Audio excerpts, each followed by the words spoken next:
Hi, my name is Darren and welcome back to this particular video. In this video, I'm going to share with you some key techniques on how to craft specific interview questions that can help you elicit the most out of your interviewee. And how is this going to be helpful to you?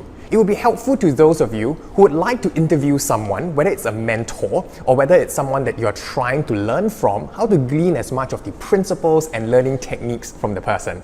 At the same time, if you're doing this as part of a school or work project, interviewing a successful entrepreneur, a businessman, or maybe even some of the unsung heroes around in your school, then this video will be very useful to you as you learn how to craft questions and get the right responses from your audience members, specifically your interviewees. So let's get started. When it comes to crafting interview questions, there are three main kinds of questions that we should take note of. The first one is what we call open-ended questions. The nature of open-ended questions, as the name suggests, would be to open up the floor to the interviewee and to get the interviewee to give not just a monosyllabic answer, but more importantly, to be able to describe and give more information that you truly need. What are some examples of open-ended questions? Open-ended questions could be questions like, what are some of the key techniques that made you who you are today, that made you so successful as a speaker? That's one example of an open-ended question. Another open-ended question would be, how do you think the school can improve on their facilities to make it more conducive, a learning environment for their students? That's another example of an open-ended question. Now, you would have already noticed that an open-ended question follows a basic underlying formula. And the formula is this: use the 5W and 1H. Some people call it the 5 wives and 1 husband. 5W and 1H, what do they stand for? The 5W, it stands for who, what, when, where, and why. And the H stands for how. One simple rule would be to start each question with the 5W or the 1H, and you will not go wrong. So for instance, if you have a question, is your current salary enough? That is a close-ended question. The kind of answer is probably yes, it's enough, or no, it's not enough. You can frame it again and try and use the 5W and 1H. For example, what do you think of your current salary range? Or how can the current salary range be improved? So that would actually help you change that question from a nature of a close-ended question to an open-ended question. So that's the first one. The second one is what I would call a close-ended question.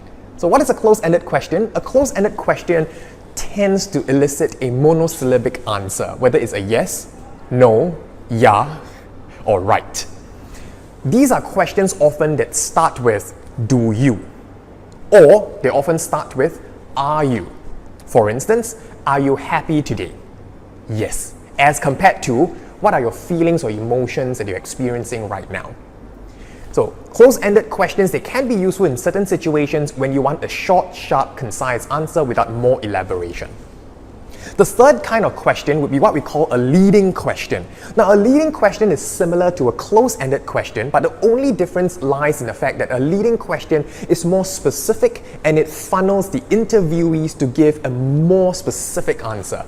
For example, you would see lawyers in the courtroom do this all the time. They would ask leading questions in a cross-examination of a witness. They will say that you were at the playground on the 16th of December 2016 at 5 a.m., right?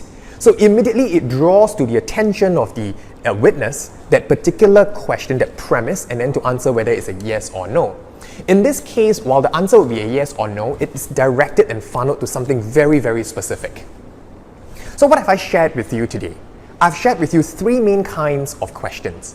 The first one would be an open-ended question. The second one would be a close-ended question. And the third one is what we call a leading question. One final bonus for you before I end off this particular video series, and that is, if you want to know what other sorts of questions you can ask, think about the three tiers of questioning. The first one, on the descriptive level, for example, you can ask, tell me about your routine for a typical Friday. So it's something very descriptive. Then you can go on to the emotive level, which is the second tier. How do you feel at that point in time when the chair was thrown at you? Or you can ask about the thought patterns.